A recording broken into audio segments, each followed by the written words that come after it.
Hi everyone, I'm Jeremy Reeves, head blender of Cornell Diehl Pipe Tobacco Company, and today I want to talk to all of you about a very special upcoming release we've got here, small batch Midnight Orchard. Midnight Orchard is a distinguished blend in many regards, but one of those is just simply that it is the first time in the small batch line that we've done a true aromatic.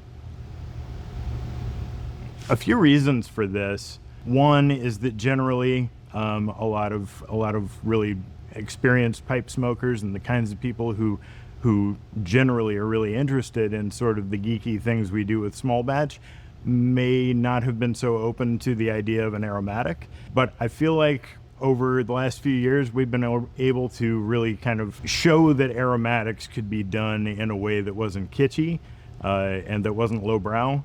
And Midnight Orchard is sort of a celebration of exactly that.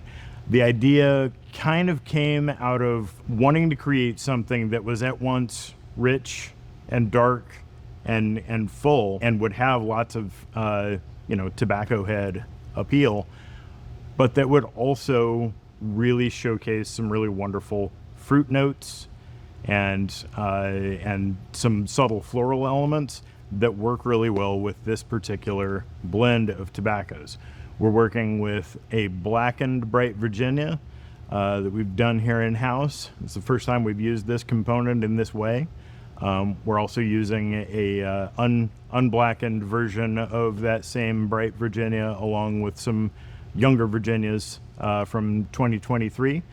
We've got some Old Belt Virginia in the mix here, and some Empire Virginias from 2010, and of course some pure St. James Parish Perique.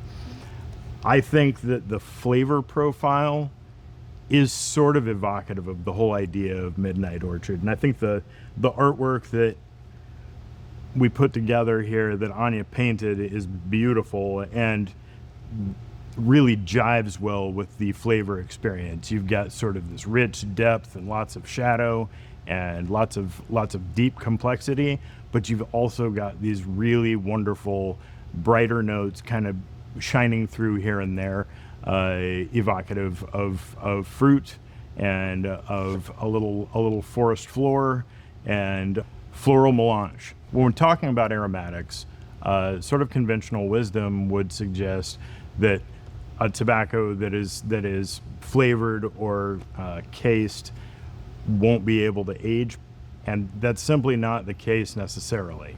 First of all, it depends a great deal on what sorts of ingredients you're adding as flavoring and or casing, and if you're using natural ingredients and using natural ingredients that also have sort of natural sugars, that will just bolster the sugar amount that is there already in the tobaccos that have been brought together. So if you've got a good grouping of Virginias, and in this case we've got caramelized sugar in the blackened bright Virginia, we've got about 25% sugar in the bright Virginia. The Old Belt is bringing about 10%, and then there's just a touch of sugar left in the Perique. So really, you've got quite a bit of natural sugar just in this tobacco blend on its own.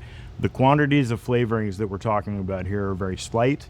The aromatic qualities are certainly present, but they are nuanced. This is not a cherry cough syrup kind of blend. This is something that is evocative of citrus, of some berry notes, but all nestled beautifully in a really, really rich Virginia Perique base. So it definitely will age. Some other examples of things that I think along these lines that sort of showcase this: Sun Bear. We're adding honey there, but that honey is a added natural sugar. The casing that honey is introduced in is carried by natural ingredients, and the majority of the blend is high sugar content leaf. And over the years, it has certainly fermented and changed and aged. And many of you can probably attest to that. But it's beautiful now. It's wonderful to smoke now. It's really evocative, sort of the early stages of summer here. Going out onto my back porch last night, I was struck by just suddenly the frogs coming out to sing, and some of the nightlife sort of scurrying around in the forest behind my house. it's beautiful out here and it's haunting.